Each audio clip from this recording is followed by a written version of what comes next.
morning, students. This is Geography, class 10th, chapter 6, Manufacturing Industries. Today we are going to have our fourth class on this chapter. अब तक हमने समझा कि जो industry है और जो एग्रीकल्चर है दोनों साथ साथ डेवलप करते हैं। ठीक उसी प्रकार अर्बनाइजेशन और इंडस्ट्रियलाइजेशन दोनों साथ साथ आगे बढ़ते हैं।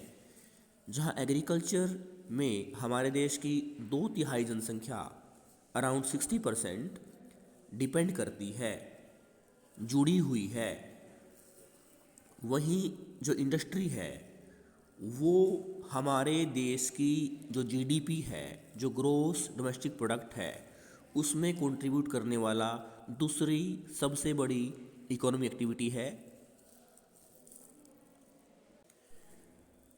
हमने अब तक समझा कि जो उद्योग है वो कई तरह के होते हैं, जैसे agro based, mineral based, marine based, forest based होते हैं। आज हम बात करेंगे कृषि आधारित एग्रो बेस्ड इंडस्ट्री की, जैसे कॉटन टेक्सटाइल है, जूट है, सिल्क है, वुलन इंडस्ट्री है, शुगर इंडस्ट्री है, एडिबल ऑयल इंडस्ट्री है।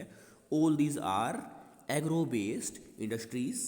जूट को गोल्डन फाइबर कहा जाता है और जो सेरीकल्चर है उससे सिल्क प्राप्त किया जाता है और सेरीकल्चर मलबेरी यानी सहतूत के पेड़ पर होती है।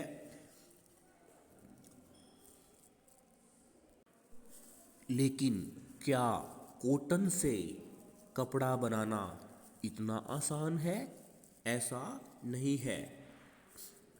जो कॉटन प्रोड्यूसिंग स्टेट्स हैं हमारे देश में वो मुख्यतः महाराष्ट्र, गुजरात, मध्य प्रदेश हैं, क्योंकि वहाँ ब्लैक सॉइल पाई जाती है जिसे कॉटन सॉइल कहते हैं। लेकिन कॉटन की जो बोल्स होती हैं उन्हें पहले गिनिंग मिल में ले जाया जाता है।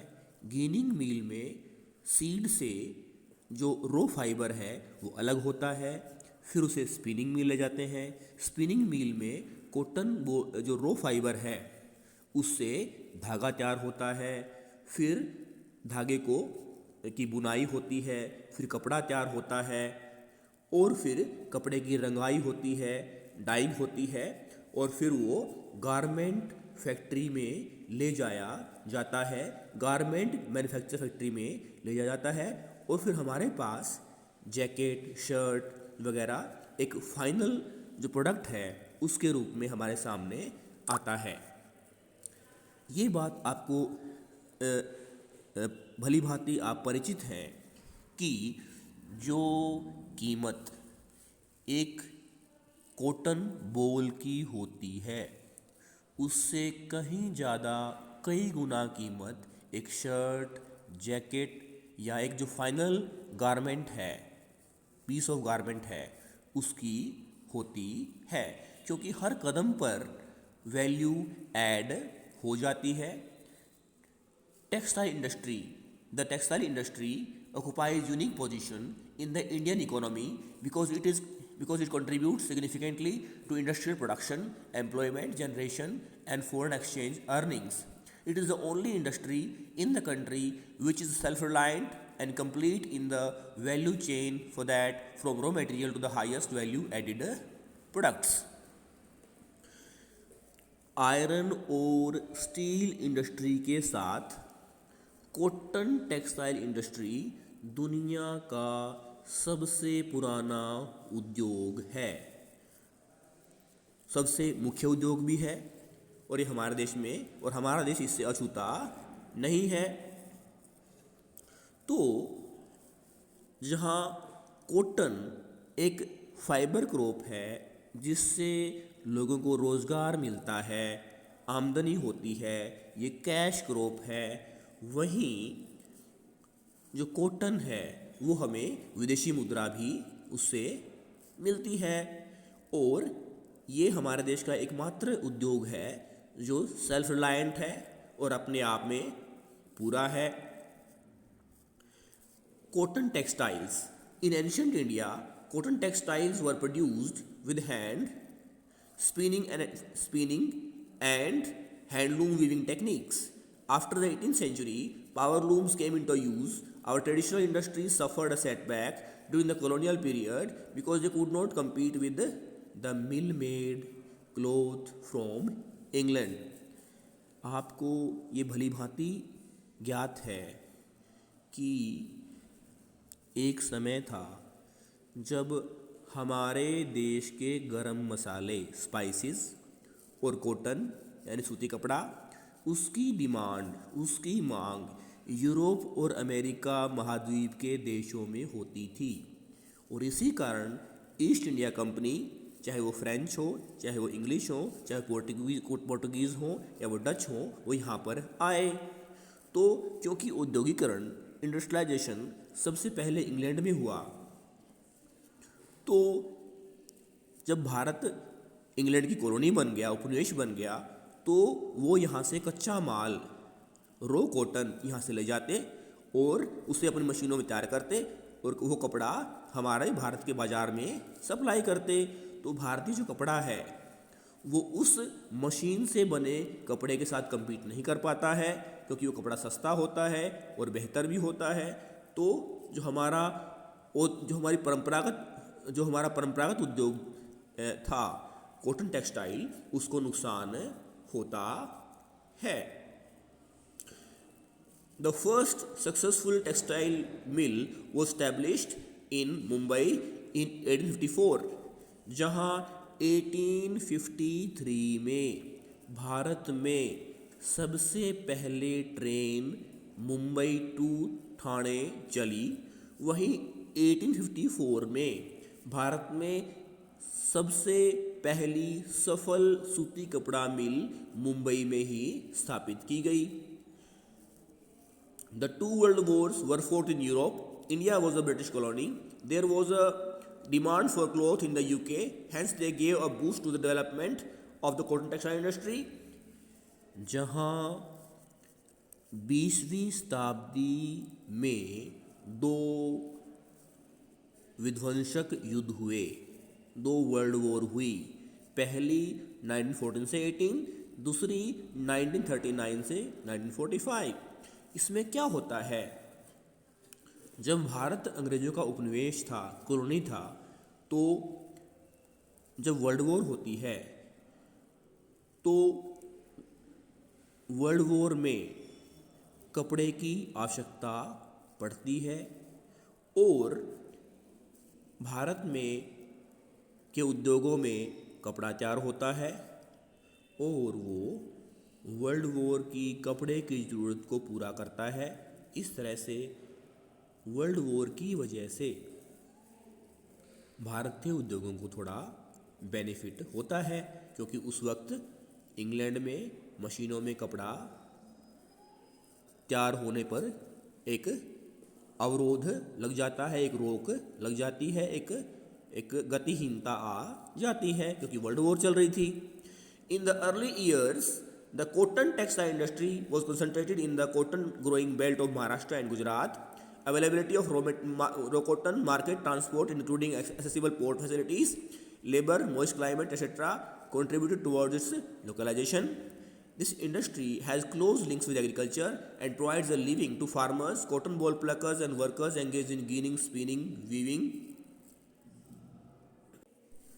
dyeing, designing, packaging, tailoring and sewing. This industry, by creating demand, supports many other industries such as chemicals and dyes, packaging materials and engineering works. जहाँ 18वीं शताब्दी तक हमारे यहाँ कपड़ा हथकरघा उद्योग से बनता था, 18वीं शताब्दी के बाद विद्युत चलित करघा का प्रयोग किया जाने लगा। लेकिन हम क्या देखते हैं कि शुरू में हमारे यहाँ का जो सूती कपड़ा उद्योग था वो मुख्यतः उन्हीं क्षेत्रों तक सीमित था जहाँ कॉटन भारी मात्रा में प्रोड्यूस होती थी। दूसरे शब्दों में महाराष्ट्र, गुजरात में, क्योंकि वहाँ कच्चा माल उपलब्ध था, बाजार था, यातायात के साधन थे और बंदरगाह भी थी और श्रम भी वहाँ पर था। और वहाँ का जो क्लाइमेट था, जो आज भी है, वो मॉडरेट था।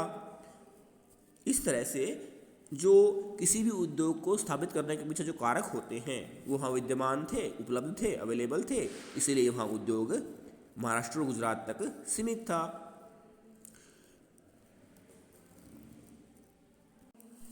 इसके अलावा कॉटन टेक्सटाइल जो इंडस्ट्री है वो एग्रीकल्चर से जुड़ी हुई है, क्योंकि जो कॉटन है, जो रॉ कॉटन है, वो कॉटन टेक्सटाइल इंडस्ट्री को एग्रीकल्चर से मिलता है, और जो लेबर है वो वहाँ उपलब्ध थी और उनको रोज़गार मिलता था। वहाँ गिनिंग मिल, स्पिनिंग मिल, वीविंग मिल, डाइंग, पैकेजिंग, हर तरह की गतिविधि वहाँ पर उपलब्ध थी। आगे बढ़ने से पहले हम ये जान लें कि जब हम वैल्यू एडिशन की बात करते हैं टेक्सटाइल इंडस्ट्री में, तो सबसे ज़्यादा जो रोज़गार में जो आमदनी है वो टेलर की होती है, क्योंकि वो कपड़े का मेज़रमेंट के अनुसार उसको तैयार करता है। बाकी उसके अलावा बटनिंग, आयरनिंग, शीविंग, वो कम आमदनी वाले जो लोग होते हैं इस वैल्यू एडिशन चेन में। इसके अलावा हम ये भी जान लें कि कॉटन टेक्सटाइल इंडस्ट्री में जो उद्योग है वो और जो काम है, और तरह के जो व्यवसाय है, पैकेजिंग है, केमिकल और डाइंग इंडस्ट्री है, उसको वो सपोर्ट करता है।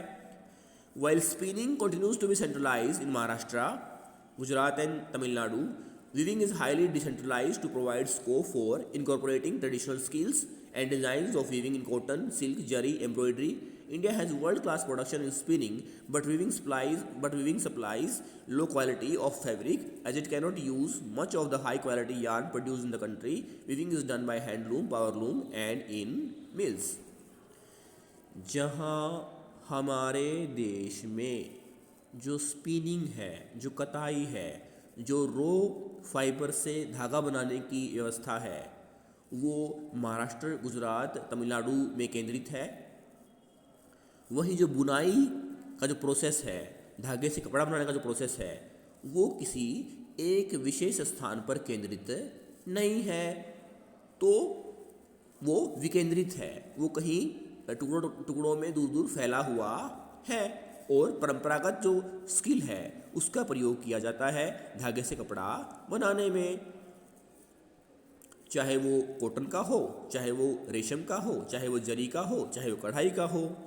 तो इस तरह से हम सरल शब्दों में ये कहें तो हम कहेंगे कि भारत में जो कताई है, जो रॉ फैब्रिक से धागा बनाने की जो आर्ट है, वो सर्वोत्तम स्तर की है, लेकिन जो बुनाई की जो प्रोसेस है, जो स्किल है, वो उतनी बेहतर गुणवत्ता की नहीं है। इसलिए हमें क्या करना पड़ता है कि हमें जो बेहतर जो रॉ मटेरियल है, फैब्रिक है, उसे एक्सपोर्ट करना पड़ता है, और वीविंग के लिए जो रॉ मटेरियल है वो इंपोर्ट भी करना पड़ता है। इसलिए हमें बुनाई के लिए बेहतर स्किल और गुणवत्ता वाली जो टेक्निक है वो उसकी आवश्यकता है, चाहे वो हैंडलूम के द्वारा हो, चाहे पावरलूम के द्वारा हो, चाहे मिल के द्वारा हो। The handspun khadi provides large scale employment to weavers in their homes as the cottage industry. हाथ से बने खादी का कपड़ा हालांकि लोगों को रोज़गार देता है, क्योंकि ये जो कुटीर उद्योग है, जो हाउस होल्ड इंडस्ट्री है, वहीं तैयार किया जाता है, और शायद इसीलिए महात्मा गांधी ने जो स्पिनिंग का जो प्रोसेस है, जो चरखे से कताई का जो गतिविधि है, उस पर बल दिया और खादी को अपनाने पर बल दिया, क्योंकि ये चीज़ ये भी दिखाती है कि कॉटन टेक्सटाइल इंडस्ट्री एक सेल्फ रिलायंट इंडस्ट्री है। India exports yarn to Japan. Other importers of cotton goods from India are USA, UK, Russia, France, East European countries, Nepal, Singapore, Sri Lanka and African countries. जहाँ अब तक हमें अब तक हम इस बात से परिचित हो चुके हैं, फैमिलियर हो चुके हैं कि हमारे यहाँ जो स्पिनिंग की टेक्निक है वो बेहतर है, हमारे यहाँ का जो कॉटन है वो बेहतर है, लेकिन हमारे यहाँ जो वीविंग टेक्निक है वो उतनी बेहतर नहीं है। इसलिए हम जो बेटर क्वालिटी का जो रो फैब्रिक है उसे एक्सपोर्ट करते हैं। एक्सपोर्ट हम कहाँ करते हैं? एक्सपोर्ट हम करते हैं जापान को, यूएसए को, यूके को, रशिया को, फ्रांस को और पूर्वी यूरोपियन देशों को, नेपाल को, सिंगापुर को, श्रीलंका को और अफ्रीकन कंट्रीज़ को भी हम एक्सपोर्ट करते हैं।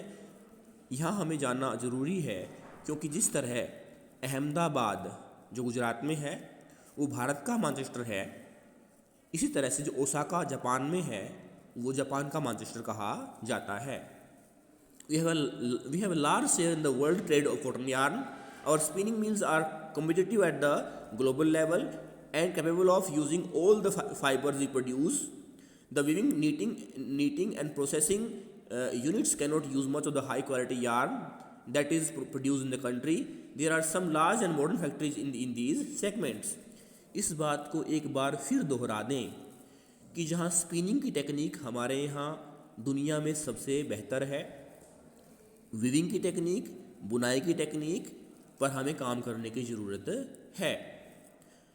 हालांकि हमारे पास कुछ आधुनिक बड़े उद्योग हैं जहां मशीनें उपलब्ध हैं, लेकिन उनको और ज़्यादा बेहतर करने की आवश्यकता है। Most of the production is in fragmented small units which cater to the local market. This mismatch is a major drawback for the industry. As a result, many of our spinners export cotton yarn while apparel garment manufacturers have to import fabric. यहाँ एक और तो हमें हमारा better रो fabric export करना पड़ता है foreign exchange के लिए, करेंसी के लिए। वहीं दूसरी ओर हमें अपने घरेलू बाज़ार की ज़रूरतों को, कपड़े की ज़रूरतों को पूरा करने के लिए हमें जो रो कॉटन है, जो कॉटन यार्न है, वो इंपोर्ट भी करना पड़ता है। Why is it important for us to improve our weaving sector instead of exporting yarn to large quantities? अब हमें ज़रूरत है हमारा हाई क्वालिटी रो फैब्रिक एक्सपोर्ट करने की बजाय और लो क्वालिटी फैब्रिक इंपोर्ट करने के बजाय, हमारे घरेलू बाज़ार की ज़रूरतों को पूरा करने के लिए इंपोर्ट करने के बजाय हम क्या करें? हम अपने जो वीविंग टेक्निक है उसे इम्प्रूव करें। Although we have made significant increase in the production of good quality long staple cotton, the need to import is still felt. Power supply is erratic and machinery needs to be upgraded in the weaving and processing sectors in particular. Other problems are the low output of labor and stiff competition with the synthetic fiber industry. यहाँ हमें एक बात को समझना ज़रूरी है, क्योंकि वो ये है कि उद्योग के लिए, उद्योग की स्थापना के लिए जो आधारभूत कारक हैं उनमें पावर भी एक आता है। तो हमारे यहाँ पावर सप्लाई भी रेगुलर होने की ज़रूरत है। हमें हमारी मशीनों को अपग्रेड करने की ज़रूरत है। हमें ये भी देखना है कि जो हमारा जो लेबर है वो बेहतर, वो वर्क एफिशिएंट हो, बेहतर जल्दी उत्पादन प्रदान करे। और वहीं हमारे कॉटन टेक्सटाइल इंडस्ट्री को आर्टिफिशियल जो फैब्रिक है, नायलॉन है, उससे भी compete करना पड़ रहा है। कल हम बात करेंगे जूट टेक्सटाइल। थैंक्स।